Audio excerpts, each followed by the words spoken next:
സ്നേഹം നിറഞ്ഞ നിത്യജീവൻ ശുശ്രൂഷകരെ, ദൈവത്തിൻ്റെ വലിയ പ്രാർത്ഥനയുടെ കാലഘട്ടങ്ങളിലേക്ക് നമ്മൾ കടന്നു പോവുകയാണ്. പ്രത്യേകിച്ച് ഈ ഒരു കാലഘട്ടം വലിയ പരിത്യാഗത്തിൻ്റെയും പരിഹാരത്തിൻ്റെയും കാലഘട്ടമാണ്. പ്രത്യേകിച്ച് നമുക്ക് വേണ്ടി മാത്രമല്ല, നമ്മളിൽ നിന്ന് വേർപെട്ടു പോയ എല്ലാവരെയും ഓർത്ത് പ്രാർത്ഥിക്കുന്ന ഒരു കാലഘട്ടമാണ് ഈ ശുദ്ധീകരണ ആത്മാക്കളെ ഓർക്കുന്ന ഈ കാലഘട്ടം. തീർച്ചയായിട്ടും ഇതൊരു കടമയാണ്, ഒരു കടപ്പാടാണ്. നമുക്ക് ദൈവം നമ്മുടെ പൂർവികരിലൂടെ ലഭിച്ച അനുഗ്രഹങ്ങൾക്ക് നന്ദി പറയുന്നതോടൊപ്പം അവർക്ക് വേണ്ടി പ്രാർത്ഥിക്കാൻ കൂടി ദൈവം തരുന്ന ഒരു സമയവും കാലഘട്ടവുമാണ്. തീർച്ചയായിട്ടും അങ്ങനെ പ്രാർത്ഥിക്കുന്നവർക്ക് അവരുടെ തന്നെ കടങ്ങളുടെ പൊറുതിക്കും പാപങ്ങളുടെ മോചനത്തിനും ഈ പ്രാർത്ഥനകൾ കാരണമാകുമെന്ന് തിരുസഭ നമ്മൾ പഠിപ്പിക്കുന്നു. ഇവിടെ എന്താണ് ശുദ്ധീകരണ സ്ഥലം? പെർഗട്ടറി എന്ന് ഇംഗ്ലീഷിൽ വിളിക്കപ്പെടുന്ന ആ സ്ഥലം. ആ സ്ഥലത്തെക്കുറിച്ച് ഇങ്ങനെയാണ് പറയണേ: മരണശേഷം എല്ലാ ആത്മാക്കളും തന്നെ എത്തിച്ചേരുന്ന ഏറ്റവും കഠിനവും വേദന അനുഭവിക്കപ്പെടേണ്ടതുമായ അഗ്നി തറവറയുടെ പേരാണ് ശുദ്ധീകരണ സ്ഥലം. ഇങ്ങനെ പറയാറുണ്ട്, നരകത്തിന് സമാനം തന്നെയാണ് അവിടുത്തെ തീയുടെ ചൂട് എന്ന് പറയാറുണ്ട്. തീർച്ചയായിട്ടും എന്നാൽ നരകവുമായിട്ട് ഒരു ബന്ധവും ഈ സ്ഥലത്തിനില്ല. സ്നേഹത്തിൻ്റെ അഗ്നി എന്ന് വിളിക്കുന്ന അനേകം വിശുദ്ധരുണ്ട്. സ്വർഗത്തിൻ്റെ അഗ്നിയോട്, സ്വർഗത്തിൻ്റെ തീയിലേക്ക് എത്തിച്ചേരുവാൻ, അല്ലെങ്കിൽ സ്വർഗത്തിൻ്റെ അഭിഷേകത്തിലേക്ക് എത്തിച്ചേരാൻ അതിനു മുമ്പ് ജനത്തെ ശുദ്ധീകരിക്കുന്ന ഒരു സ്ഥലം. ദൈവം അനേകം സ്നേഹിക്കുന്ന ആത്മാക്കളെ കൂട്ടിക്കൊണ്ടുപോകുന്ന ഇടമാണ് ശുദ്ധീകരണ സ്ഥലം. അതുകൊണ്ട് പ്രിയപ്പെട്ടവരെ, നമുക്ക് തിരിച്ചറിയേണ്ടത്, ഈ ശുദ്ധീകരണ ആത്മാക്കൾക്ക് വേണ്ടി പ്രാർത്ഥിക്കുമ്പോൾ ചില കാര്യങ്ങൾ നമ്മൾ തിരിച്ചറിയണം. ഒന്ന്, നമ്മുടെ തന്നെ കടങ്ങളുടെ പൊറുതിക്ക് ഇവർക്ക് വേണ്ടി പ്രാർത്ഥിക്കുമ്പോൾ കൃപയായി മാറും. രണ്ട്, നമ്മൾ ഇവർക്ക് വേണ്ടി പ്രാർത്ഥിക്കുമ്പോൾ പല വിധത്തിലും നമ്മൾ അനുഗ്രഹിക്കപ്പെടും. അതുകൊണ്ട് മരിച്ചവരുടെ ഉയർപ്പിൽ വിശ്വസിക്കുന്ന നമ്മൾ ഓരോരുത്തരും ഈ ഒരു പ്രാർത്ഥന വളരെ പ്രധാനപ്പെട്ടതായിട്ട് കാണേണ്ട ആവശ്യമുണ്ട്. അതുകൊണ്ട് പ്രിയപ്പെട്ടവർ, ഇന്ന് നമ്മൾ ശരിക്കും ശുദ്ധീകരണ സ്ഥലത്തെ ആത്മാക്കളെ എങ്ങനെ രക്ഷിക്കാം, ഇനി ഞാനും നിങ്ങളും ശുദ്ധീകരണ സ്ഥലത്തേക്ക് പോകുകയാണെങ്കിൽ എങ്ങനെ നമ്മുടെ കടങ്ങൾ, ആ ഒരു വേദന കുറയ്ക്കാം എന്ന് ചിന്തിക്കാം. തീർച്ചയായിട്ടും ശുദ്ധീകരണ ആത്മാക്കൾക്ക് വേണ്ടി പ്രാർത്ഥിക്കാൻ നമ്മൾ ഒത്തിരി ദിവസങ്ങളിൽ കേട്ടിട്ടുണ്ടാവും. എന്നാൽ നമ്മൾ ശുദ്ധീകരണ സ്ഥലത്ത് പോകുമ്പോൾ എങ്ങനെ ഈ ശുദ്ധീകരണത്തിൻ്റെ കടം നമുക്ക് മാറ്റാൻ പറ്റും? ഏറ്റവും പ്രധാനപ്പെട്ട മാർഗം തിരുസഭ പറയുന്നത് വിശുദ്ധ കുർബാന എന്ന ദൈവം സ്ഥാപിച്ച ദൈവത്തിൻ്റെ സ്നേഹത്തിൻ്റെ തന്നെ ബലിപീഠത്തിൽ എന്നും ബലിയർപ്പിക്കുക എന്നുള്ളതാണ്. അതുപോലെ നമ്മുടെ കുടുംബത്തിൽ നിന്ന് മരിച്ചുപോയവർക്ക് വേണ്ടി, അവരുടെ ആത്മശാന്തിക്ക് വേണ്ടി, മരിച്ചവർക്ക് വേണ്ടിയുള്ള ബലിയർപ്പിച്ച് പ്രാർത്ഥിക്കുക. നമ്മൾ ഇന്നും ബലിയർപ്പിക്കുമ്പോൾ ഒന്ന്, നമ്മുടെ പൂർവികർക്ക് ഈ ബലിയർപ്പണത്തിൻ്റെ അനുഗ്രഹങ്ങൾ വരും. രണ്ട്, നമ്മുടെ തന്നെ കടങ്ങളും പാപങ്ങളും ബലിപീഠത്തിൽ വെച്ച് ക്ഷമിക്കപ്പെടും. അങ്ങനെ നമ്മൾ ചെയ്ത കുമ്പസാരം വഴി ചെയ്ത പാപത്തിൻ്റെ നിത്യശിക്ഷയിൽ നിന്ന് കുമ്പസാരത്തിൽ നമുക്ക് വിടുതൽ കിട്ടിയിട്ടുണ്ടെങ്കിലും കാലികമായ ശിക്ഷ, അതിൻ്റെ പരിണിതഫലം ഉണ്ടായ ക്ഷതങ്ങൾ മോചിക്കപ്പെടുന്നതും ക്ഷമിക്കപ്പെടുന്നതും സൗഖ്യപ്പെടുന്നതും വിശുദ്ധ കുർബാന എന്ന ആ വലിയ പ്രാർത്ഥനയിലാണ്. അതുകൊണ്ട് പ്രിയപ്പെട്ടവർ, നമ്മൾ ഒരു നല്ല തീരുമാനം ഈ നവംബർ മാസം എടുക്കണം. ഇനി ഒറ്റ ദിവസം മുടങ്ങാതെ ബലിയർപ്പിക്കും. പ്രിയപ്പെട്ടവർ, മരണശേഷം നമുക്ക് വേണ്ടി ആയിരക്കണക്കിന് ബലികൾ മറ്റുള്ളവരെ അർപ്പിക്കുന്നതിനേക്കാൾ ജീവിച്ചിരിക്കുമ്പോൾ ത്യാഗത്തോടെ അർപ്പിക്കപ്പെടുന്ന ബലിക്ക് വലിയ യോഗ്യതയുണ്ട്. മരണശേഷം നമ്മൾ അർപ്പിക്കുന്ന ബലിക്ക് യോഗ്യതയില്ലെന്നല്ല അച്ഛൻ പറഞ്ഞേ, എന്നാൽ ജീവിച്ചിരിക്കുമ്പോൾ ആ ബലിപീഠത്തോടും ബലി വസ്തുവിനോടും ചേർന്നവന് അത് വലിയൊരു മഹത്വമാണ്. എന്നിട്ട് മറ്റുള്ളവർ നമുക്ക് വേണ്ടി ബലിയർപ്പിക്കുമ്പോൾ അത് കൂടുതൽ ഉത്തമവും അനുഗ്രഹപ്രദവുമാണ്. അപ്പോൾ പ്രിയപ്പെട്ടവർ, നമ്മൾ തിരിച്ചറിയുക, വിശുദ്ധ കുർബാന ഇതിനുള്ള ഏറ്റവും നല്ല വഴിയാണ്. പിന്നെയുള്ള മാർഗങ്ങൾ സഭ നമ്മൾക്ക് പഠിപ്പിച്ചു തരുന്ന പരിത്യാഗ പരിഹാര പ്രാർത്ഥനകളാണ്. നമുക്ക് ചെയ്യാൻ പറ്റുന്ന ഏറ്റവും വലിയ പരിഹാരങ്ങൾ ചെയ്യുക, പരിത്യാഗങ്ങൾ ചെയ്യുക. അവിടെ നമ്മുടെ ജീവിതത്തിൽ നമ്മുടെ പാപങ്ങളുടെ പൊറുതിക്കുള്ള കൃപ ലഭിക്കും. നമുക്കറിയാം, നമുക്ക് ഒരു 4 ഘട്ടങ്ങളിലൂടെ കടന്നു പോകുമ്പോൾ മനസ്സിലാവും. ഒന്ന്, മനുഷ്യൻ സാധാരണ രീതിയിൽ അവൻ്റെ ജീവിതത്തിൽ പാപവാസനകളുണ്ടാവും. ഈ പാപവാസന മൂലം അവൻ ചെയ്തു പോയ പാപങ്ങൾ അവൻ കരുണയുടെ ആലയമായ കുമ്പസാരക്കൂട്ടിൽ ഏറ്റുപറയുമ്പോൾ അവൻ ആ അശുദ്ധിയുടെ മേഖലയിൽ നിന്ന് ഒരു സാധാരണ മേഖലയിലേക്ക് വരും. അവന് വിശുദ്ധനാകാനുള്ള ഒരു പോസിബിലിറ്റി ഓഫ് ദ പീരീഡ് അവന് വരും. പിന്നെ അദ്ദേഹം എന്ത് ചെയ്യും? ആ ഒരു പാപം ചെയ്യാൻ പിന്നെ അവസരം ഉണ്ടാകുമ്പോൾ അത് വേണ്ടെന്ന് വയ്ക്കുകയും പരിത്യാഗങ്ങൾ ചെയ്യുകയും പരിഹാരം ചെയ്ത് അദ്ദേഹം പിന്നെ 3ാമത്തെ ഘട്ടത്തിലേക്ക് എടുക്കും. അതാണ് വിശുദ്ധിയുടെ മേഖല. വിശുദ്ധിയുടെ മേഖലയിലായിരിക്കുമ്പോൾ ഈ മനുഷ്യൻ മരിച്ചു കഴിയുമ്പോൾ ഈ വ്യക്തി കടന്നു പോകുന്ന സ്ഥലമാണ് പെർഗട്ടറി. അതുകൊണ്ടാണ് വലിയ വലിയ വിശുദ്ധർ പറഞ്ഞത്, all the saints enter to the purgatory. എല്ലാ വിശുദ്ധരും തന്നെ കടന്നു ചെല്ലുന്ന സ്ഥലമാണ് ശുദ്ധീകരണ സ്ഥലം. അവിടെ ചെന്നിട്ട് ഇദ്ദേഹത്തിൻ്റെ പാപം ചെയ്ത് അനുദപിച്ച് കുമ്പസാരിച്ച് നിത്യശിക്ഷയിൽ നിന്ന് വിടുതൽ കിട്ടുകയും കാലിക ശിക്ഷയ്ക്ക് വേണ്ടിയിട്ട് ജീവിതകാലത്തുണ്ടായ സഹനങ്ങളും നൊമ്പരങ്ങളും വേദനകളും ആത്മരക്ഷയ്ക്കും ആത്മാക്കളുടെ രക്ഷയ്ക്കും വേണ്ടി കാഴ്ചവെച്ച് അദ്ദേഹം ശുദ്ധീകരണത്തിലെത്തുമ്പോൾ ചിലപ്പോൾ ഒരു ദിവസം കിടന്നാൽ മതിയോ, ചിലപ്പോൾ ഒരാഴ്ച കിടന്നാൽ മതിയോ. എന്നാൽ ആ ഒരു ദിവസം അദ്ദേഹം കിടക്കുന്നത് ഇതിൻ്റെ പൂർണ്ണത ലഭിക്കാത്തതുകൊണ്ടാണ്. ശരിക്കും ഇദ്ദേഹത്തിൻ്റെ കടങ്ങൾ പൂർണ്ണമായിട്ടും ഇളച്ച് വീട്ടാത്തത് കൊണ്ടാണ്. അത് തീർത്താലേ നമുക്ക് ഈ വിശുദ്ധിയിൽ നിന്ന് പരിശുദ്ധിയിൽ പ്രവേശിക്കാൻ പറ്റുള്ളൂ. അതുകൊണ്ട് ദൈവം പറഞ്ഞേ, ഞാൻ പരിശുദ്ധനായിരിക്കുന്നത് പോലെ നിങ്ങളും പരിശുദ്ധനായിരിക്കണം. ഞാൻ പരിശുദ്ധിയുടെ സ്ഥലത്തേക്ക് നിങ്ങൾ വിളിക്കുമ്പോൾ അത് വിശുദ്ധമായ മാത്രം പോരാ, അത് പരിശുദ്ധമാകണം. അതുകൊണ്ട് പ്രിയപ്പെട്ടവരെ, അതുകൊണ്ട് നമ്മുടെ ജീവിതത്തിൽ ഇങ്ങനെ ഒരു അവസ്ഥയുണ്ട്. നമ്മൾ എത്ര കടം വീട്ടാൻ നോക്കിയാലും നമ്മൾ പറയില്ലേ, നമ്മളൊരു 10 ലക്ഷം രൂപ മേടിച്ചു, ഈ മുതല് നമ്മൾ കൊടുത്തു വീട്ടുന്നു, അപ്പോഴും മുതല് മാത്രം പോയിട്ടുള്ളൂ, പലിശ അവിടെ കിടക്കുകയാണ്. ഈ പലിശ വീട്ടാത്തോടത്തോളം പലിശയുടെ മുകളിൽ പലിശ കയറും. ഇതുപോലെ പ്രിയപ്പെട്ടവരെ, നമ്മൾ ചെയ്യുന്ന പാപം കുമ്പസാരക്കൂട്ടിൽ ഏറ്റുപറയുമ്പോൾ ആ മുതല്, നമ്മൾ ചെയ്ത പാപത്തിൻ്റെ അവസ്ഥ നമ്മിൽ നിന്ന് മാറ്റപ്പെടും. എന്നാൽ ഈ പാപം വഴി നമുക്കുണ്ടായ ക്ഷതങ്ങൾ അല്ലെങ്കിൽ നമുക്കുണ്ടായിരുന്ന കൃപയുടെ ചില കുറവുകൾ, അത് നമ്മൾ എന്ത് ചെയ്യും, പരിഹാര പ്രാർത്ഥനയുണ്ട്. എന്നാൽ ഇത് പൂർണ്ണമായിട്ട് തീർക്കാൻ പറ്റിയില്ലെങ്കിലും നമ്മൾ ശുദ്ധീകരണ സ്ഥലത്ത് പോയിട്ട് ചിലപ്പോൾ അത് കുറച്ച് നാളത്ത് കൊണ്ട് നമുക്ക് തീർക്കാൻ പറ്റും. ഞാനൊരു ഉദാഹരണം പറയാം. വിശുദ്ധനായ അന്തോണിയോസ് എന്ന് പറയുന്ന ഒരു വ്യക്തി, വലിയൊരു വിശുദ്ധനാണ്, ഫ്ലോറൻസിലെ അന്തോണിയോസ് ആർച്ച് ബിഷപ്പായിരുന്നു.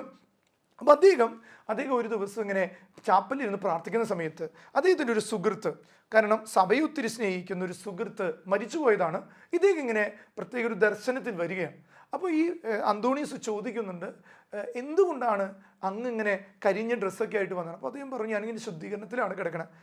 അപ്പോൾ ഈ പിതാവ് ചോദിക്കുന്നൊരു ചോദ്യമുണ്ട്, ഇത്രയും നല്ല പുണ്യപ്രവൃത്തി ചെയ്ത വ്യക്തിയായിരുന്നില്ല അങ്ങ് എന്തോരം പാവങ്ങളെ സഹായിച്ചേക്കണേ, എത്ര പേർക്ക് ദാനധർമ്മം ചെയ്തേക്കണേ, എന്നിട്ട് എങ്ങനെ ഇവിടെ പോയി കിടക്കുന്നു? ഞാൻ വിചാരിച്ച് അങ്ങ് മരിച്ച തീർച്ചയായിട്ടും, അന്ന് ഞാൻ പ്രസംഗത്തിലും പറഞ്ഞു അങ്ങ് സ്വർഗത്തിലായിരിക്കും ഇതൊക്കെയും, എന്നിട്ട് എങ്ങനെ ശുദ്ധീകരണത്തിൽ വന്നു? അപ്പോൾ ഈ വിശുദ്ധനോട് ഈ ആത്മാവ് പറയുന്ന ഒരു കാര്യമുണ്ട്. ഇദ്ദേഹത്തെ ചോദിക്കുന്ന ചോദ്യം ഇതാണ്, ഓ എൻ്റെ സ്നേഹിത, വളരെയധികം ഭക്തിയും വിശുദ്ധിയോടും കൂടി ജീവിച്ച അങ്ങ് ഇപ്പോൾ ശുദ്ധീകരണ സ്ഥലത്ത് തന്നെയാണോ? വിശുദ്ധൻ അത്ഭുതത്തോടെ ആ വ്യക്തിയോട് ചോദിക്കുക. അപ്പം അദ്ദേഹം പറയാം, അതെ, ഞാൻ ശുദ്ധീകരണ സ്ഥലത്ത് തന്നെയാണ്, ഇനിയും കുറേ കാലം കൂടി ഞാൻ ഇവിടെ ഉണ്ടാകും. വേദനിക്കുന്ന പാവപ്പെട്ട ആ ആത്മാവ് പറഞ്ഞു, കാരണം ഈ ലോകത്ത് ജീവിച്ചിരിക്കുന്ന കാലത്ത് ശുദ്ധീകരണത്തിലെ ആത്മാക്കൾക്ക് വേണ്ടി പ്രാർത്ഥനകളിൽ ഞാൻ ശ്രദ്ധ കേന്ദ്രീകരിച്ചില്ല, മരിച്ചുപോയവർക്ക് വേണ്ടി ഞാൻ പ്രാർത്ഥിച്ചില്ല. എന്നിട്ട് പറയാണ്, അതുകൊണ്ട് ഇപ്പോൾ എനിക്കായി അർപ്പിക്കപ്പെടുന്ന ബലികൾ പ്രാർത്ഥനകളും ഞാൻ ജീവിച്ചിരിക്കുമ്പോൾ പ്രാർത്ഥിക്കേണ്ട ആത്മാക്കൾക്കായി നൽകാൻ നീതിമാനായ ദൈവം കൽപ്പിച്ചു. ഞാൻ ആ കാലത്ത് ചെയ്ത പുണ്യപ്രവൃത്തികളെല്ലാം എൻ്റെ കുടുംബത്തിന് മുമ്പ് മരിച്ചു പോയവർക്കെല്ലാവരുടെയും കടങ്ങളുടെ പൊറുതിക്കായി ഇത് കാഴ്ചവെച്ചു. ഇപ്പം എനിക്കൊന്നുമില്ല, അതുകൊണ്ട് അങ്ങ് എന്ത് ചെയ്യണം, എനിക്ക് വേണ്ടി ബലിയർപ്പിക്കണം. പ്രിയപ്പെട്ടവരെ, നമ്മൾ ഇന്ന് ഒത്തിരി ചെയ്ത് കൂട്ടുമ്പോൾ നമ്മൾ പറയും, എന്തോരം പ്രാർത്ഥിക്കണം അച്ഛാ, എന്തോരം ചെയ്യണേ. ഈ സഹോദരനും ഇതുപോലെ ഒത്തിരി ചെയ്തിട്ടും ഇദ്ദേഹത്തിൻ്റെ മരണശേഷം ഇദ്ദേഹം ചെയ്തത് ഇദ്ദേഹത്തിൻ്റെ കുടുംബത്തിലുള്ള അനേകർക്ക് കൊടുത്തു വിട്ടി കഴിഞ്ഞപ്പോൾ ഇദ്ദേഹത്തിനൊന്നുമില്ലാതെ. അതുകൊണ്ടാണ് ഈ വിശുദ്ധൻ്റെ അടുത്ത് പറഞ്ഞത്, എനിക്ക് വേണ്ടി ബലിയർപ്പിക്കണം, എനിക്ക് വേണ്ടി പ്രാർത്ഥിക്കണം. അതുകൊണ്ട് പ്രിയപ്പെട്ടവരെ, ചെയ്തതിന് അളവുകോല് വെക്കരുത്. കാരണം എത്ര കൂടുതലായാലും അത് ദൈവസന്നിധിയിൽ ഒന്നുമല്ലാത്ത രീതിയിൽ നമ്മുടെ ജീവിതത്തിൽ വരും. അതുകൊണ്ട് പ്രിയപ്പെട്ടവരെ, ഈ അന്തോണീസിൻ്റെ ജീവിത അനുഭവം നമ്മളെ പഠിപ്പിക്കുന്ന ഇതാണ്.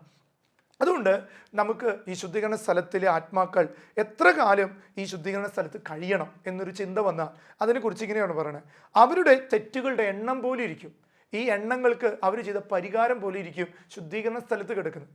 പ്രിയപ്പെട്ട നരകത്തെക്കുറിച്ചല്ലോ അച്ഛൻ പറയണേ, നമ്മൾ സ്വർഗത്തിൽ പോകാൻ ആകെ എൻട്രി പാസ് ഉള്ളൊരു സ്ഥലം ഈ ഭൂമിയിൽ ശുദ്ധീകരണത്തിൽ, മരിച്ച ശുദ്ധീകരണത്തിൽ എത്തുക എന്നുള്ളത്.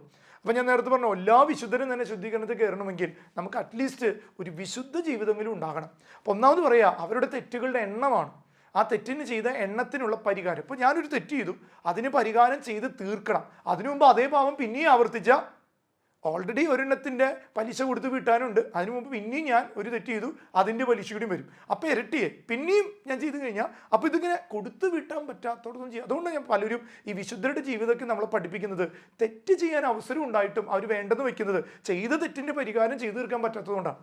ഇതാണ് ഒന്നാമത്തെ കാര്യം. രണ്ടാമത്തത്, എത്രമാത്രം ദുരുദ്ദേശത്തോടെയും മനഃപൂർവ്വമായും അവ ചെയ്തു എന്നുള്ളത്.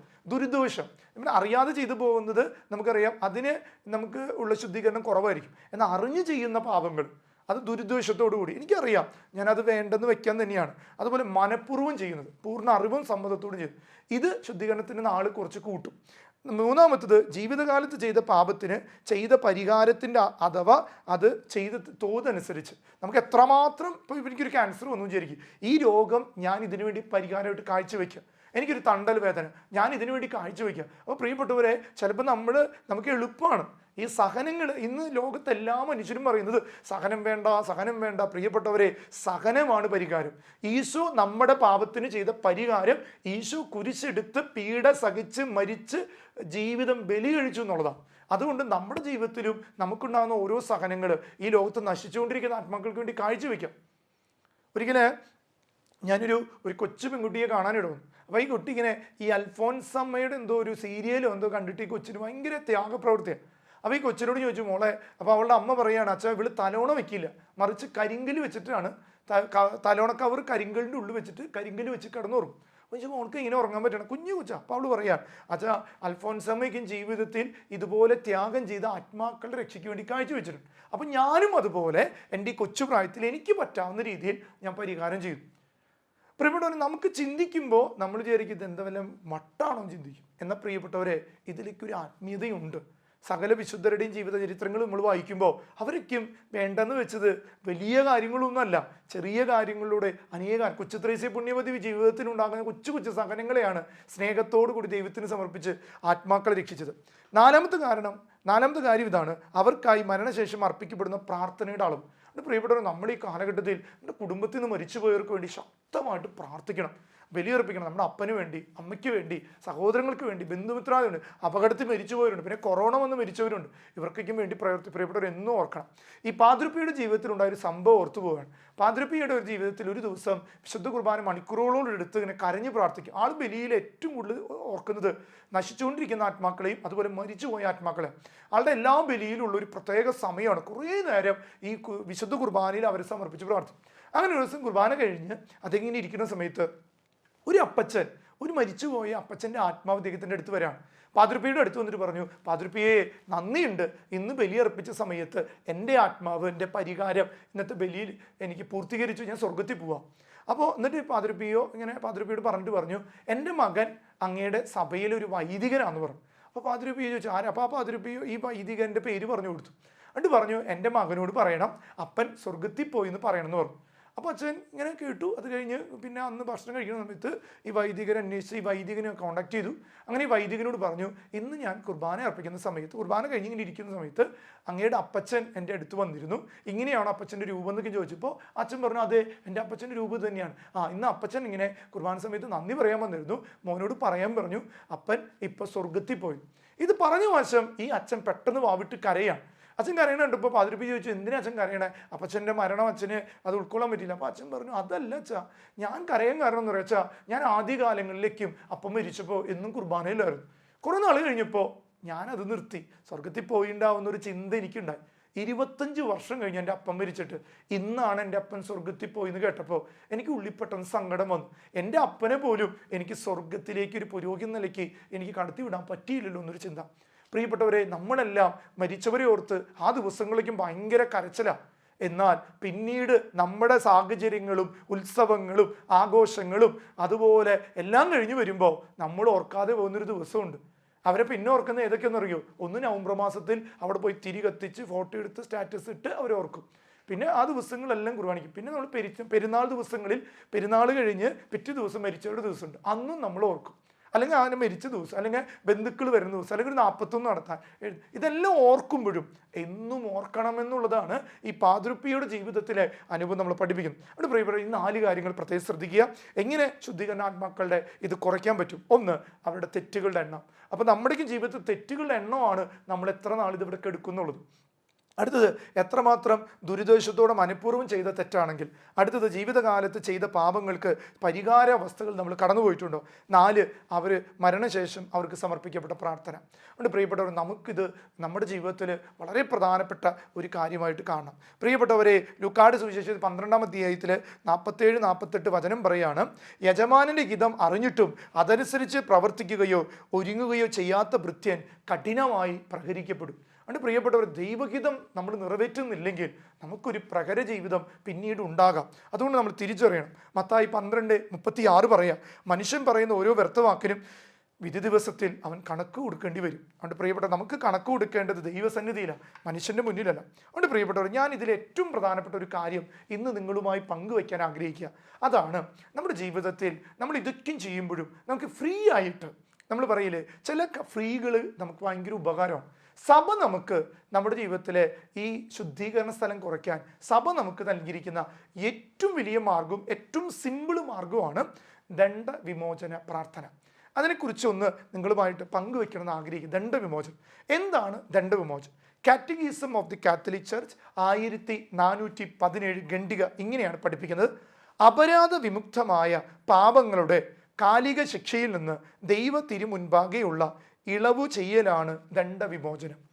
അപ്പം നമ്മൾ കുമ്പസാരിച്ച് കഴിയുമ്പോൾ ആ പാപത്തിൽ നിന്ന് നമുക്ക് ആ പാപത്തിൽ നിന്ന് നമുക്ക് മോചനം കിട്ടും.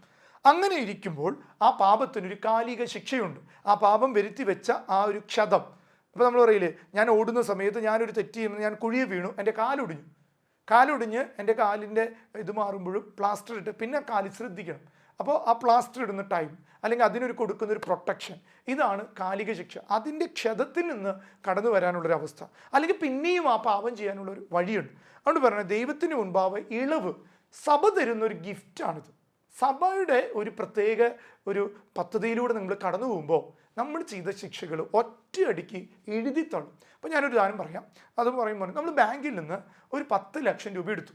ഈ 10 ലക്ഷം രൂപ നമ്മൾ എടുത്ത് അത് കുറേ നാളുകൾക്ക് വിട്ടാൻ പറ്റും. അപ്പോൾ നമ്മൾ മുതൽ 10 ലക്ഷം രൂപയാണ്, എന്നാൽ അതിൻ്റെ പലിശ ഒരു 5 ലക്ഷം രൂപയാണ് ശരി. അങ്ങനെ ഈ 10 ലക്ഷം രൂപ ഞാൻ കൊടുത്തപ്പോൾ എൻ്റെ മുതൽ വീട്ടിൽ കഴിഞ്ഞു, എന്നാൽ അതിൻ്റെ പലിശയുണ്ട്.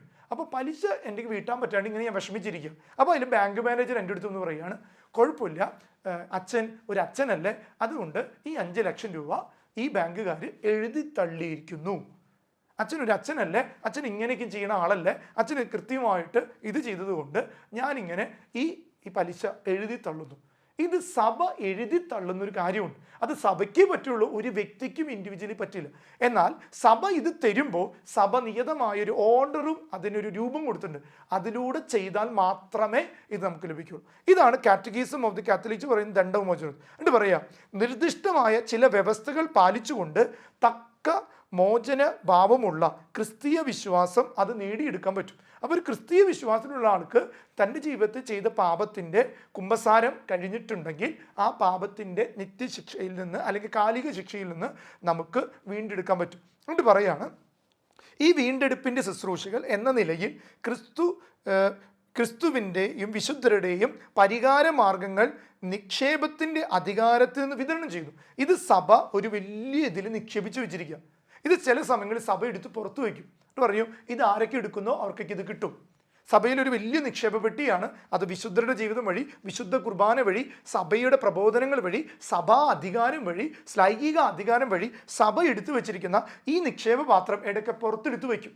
അപ്പോൾ അതിൽ നിന്ന് ക്രിസ്ത്യാനികളായ അല്ലെങ്കിൽ ക്രിസ്തു വിശ്വാസികളായ മാമോദിസ സ്വീകരിച്ച എല്ലാവർക്കും അത് സ്വീകരിക്കാം.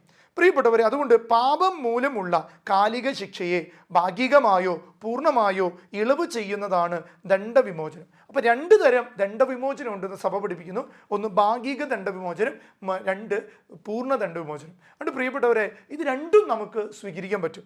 പൂർണ്ണ ദണ്ഡവിമോചനം എപ്പോഴും നമുക്ക് സ്വീകരിക്കാൻ പറ്റില്ല. അതിന് കൃത്യമായി സഭ പറയുന്ന കാര്യങ്ങളുണ്ട്, അതിൽ മാത്രമാണ് പൂർണ്ണ ദണ്ഡം.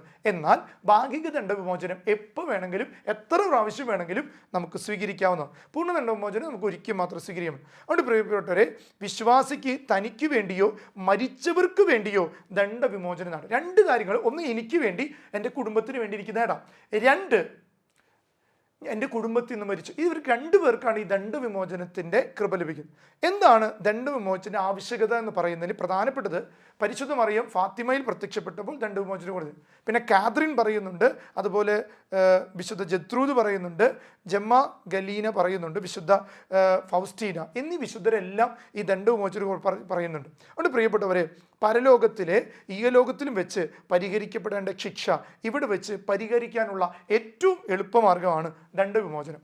രണ്ടാം വത്തിക്കാൻ കൗൺസിലിന് ശേഷം ദണ്ഡവിമോചന വ്യവസ്ഥകൾ 1968 ജൂൺ 29 മാനുവൽ ഓഫ് ഇൻ്റലിജൻസ് എന്ന രേഖയിൽ തിരുസഭ വ്യക്തമാക്കിയിട്ടുണ്ട്. പോൾ 6 മാർപ്പാപ്പയുടെ പോൾ ആർമൻ മാർപ്പാപ്പയാണ് ഇത് ലോകത്തിന് കൂടുതലായിട്ട് കൊടുത്തത്. അതുകൊണ്ട് നമ്മുടെ ജീവിതത്തിൽ ഇത് സ്വന്തമാക്കാൻ പറ്റും. രണ്ട് രീതിയിൽ, പൂർണ്ണമായും ഭാഗികമായിട്ടും നമുക്ക് ദണ്ഡവിമോചനം. ഞാൻ പെട്ടെന്ന് കടന്നു പോവാണ്. ദണ്ഡവിമോചന വ്യവസ്ഥകൾ: ഒന്ന്, തനിക്ക് വേണ്ടിയോ മരിച്ചവർക്ക് വേണ്ടി ഇത് സ്വീകരിക്കാം. ഒന്നാമത്തെ കാര്യം, ദണ്ഡവിമോചനം പ്രാപിക്കുന്ന വ്യക്തി മാമോദിസ സ്വീകരിച്ച വ്യക്തി ആയിരിക്കണം.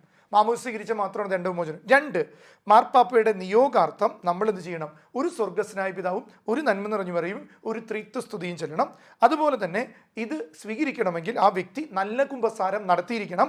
അതുപോലെ കുർബാന സ്വീകരണവും നടത്തിയ വ്യക്തിക്ക് പൂർണ്ണ ദണ്ഡവിമോചനം കിട്ടുള്ളൂ. നല്ല കുമ്പസാരവും കുർബാന സ്വീകരണം, വിശുദ്ധ കുർബാന മുഴുവൻ കുർബാന ഭക്തിയോടെ പങ്കെടുത്ത് ദിവ്യകാരുണ്യം സ്വീകരിച്ചിട്ട് മാർപ്പാപ്പയുടെ നിയോഗാർത്ഥം ഇത് ചെല്ലുകയും മാമോദിസ സ്വീകരിച്ച വ്യക്തിയാണെങ്കിൽ, ഈ 3 നിബന്ധനകൾ പാലിച്ചവരാണെങ്കിൽ അവർക്കിത് സ്വീകരിക്കാം. അതുകൊണ്ട് പ്രിയപ്പെട്ടവർ, എന്തൊക്കെയാണ് പൂർണ്ണ ദണ്ഡവിമോചനം? നമ്മുടെ സഭയിൽ നമുക്ക് തരുന്ന പൂർണ്ണ ദണ്ഡവിമോചനം: ഒന്ന്, നമ്മൾ സ്വീകരിക്കേണ്ടത് നമ്മുടെ കുടുംബത്തിന് വേണ്ടി. ഒന്ന്, വിശുദ്ധ കുരിശിൻ്റെ വഴി ത്യാഗപൂർവ്വം മുട്ടുകുത്തിയോ അല്ലെങ്കിൽ ഈ കുരിശിൻ്റെ വഴികളുള്ള സ്ഥലങ്ങൾ, മലയാറ്റുമല, ഇതെല്ലാം കയറുമ്പോൾ നമുക്ക് ദണ്ഡവിമോചനം സ്വീകരിക്കാം. ഇത് സഭ നമുക്ക് തരുന്ന ഫ്രീ ഗിഫ്റ്റാണ്. രണ്ടാമത്തത്, അരമണിക്കൂറിലേറെയെങ്കിലും യേശുവിൻ്റെ പീഡാനുഭവത്തെ പറ്റി വായിക്കുക. ദൈവവചനം വായിക്കാം. അരമണിക്കൂർ കൂടുതൽ, 1 മണിക്കൂറേക്കും വചനം വായിച്ചാൽ നമുക്ക് പൂർണ്ണ ദണ്ഡവിമോചനം ഒരു ദിവസം തന്നെ സ്വീകരിക്കാം. അതുപോലെ വലിയ നോമ്പുകളിൽ, വെള്ളിയാഴ്ചകളിൽ കുരിശുരൂപം തൊട്ട് പ്രാർത്ഥിക്കുക, കുരിശുധൂപം ധരിക്കുക, കുരിശുധൂപം കയ്യിൽ പിടിക്കുക. അതാണ് അനേകർ കുരിശുരൂപം തന്നെ. അതുപോലെ തന്നെ പെസഹ വ്യാഴാഴ്ച നമ്മൾ വാഴ്വിൻ്റെ ഗാനം പാടി പ്രാർത്ഥിക്കുക. അതുപോലെ ദുഃഖ വെള്ളിയാഴ്ച ആരാധന ക്രമങ്ങളിൽ പങ്കെടുക്കുക. ദുഃഖ ശനിയാഴ്ച തിരുകർമ്മങ്ങൾ. ഇതെല്ലാം പൂർണ്ണ ദണ്ഡവിമോചനം. അതുകൊണ്ട് പ്രിയപ്പെട്ടവർ, നമ്മുടെ ഇടവക ദേവാലയത്തിൻ്റെ മധ്യസ്ഥന് തിരുനാൾ ഇതെല്ലാം നമുക്ക് തരുന്നത്. അതുകൊണ്ട് പ്രിയപ്പെട്ടവർ, നമ്മൾ ഇതിനു വേണ്ടി പ്രാർത്ഥിക്കണം. നമ്മുടെ ജീവിതത്തിൽ കൃപ കിട്ടും. നമുക്ക് ഈ സമയം പ്രാർത്ഥിക്കാം. കർത്താവേ, ഞങ്ങൾക്ക് ലഭിച്ച ഈ ദണ്ഡവിമോചനത്തിൻ്റെ കൃപ പരിപൂർണമായിട്ട് സ്വീകരിക്കാൻ ഞങ്ങളെ ഓരോരുത്തരെയും അങ്ങ് അനുഗ്രഹിക്കണമേ. ഒരു നിമിഷം പ്രാർത്ഥിക്കാം. കർത്താവേ, ഞങ്ങൾ വേർപെട്ടു പോയ ഓരോ ആത്മാക്കളുടെ മേലും അങ്ങ് കൃപ നൽകണമേ. ഓ എൻ്റെ ഈശോയെ, ഞങ്ങളുടെ പാപങ്ങൾ പൊറുക്കണമേ. നരകാത്മ ഞങ്ങളെ രക്ഷിക്കണമേ. എല്ലാ ആത്മാക്കളെയും വിശിഷ്യ അങ്ങേ സഹായം കൂടുതൽ ആവശ്യമുള്ള ആത്മാക്കളെ സ്വർഗത്തിലേക്ക് ആലയിക്കണമേ. ആമേൻ.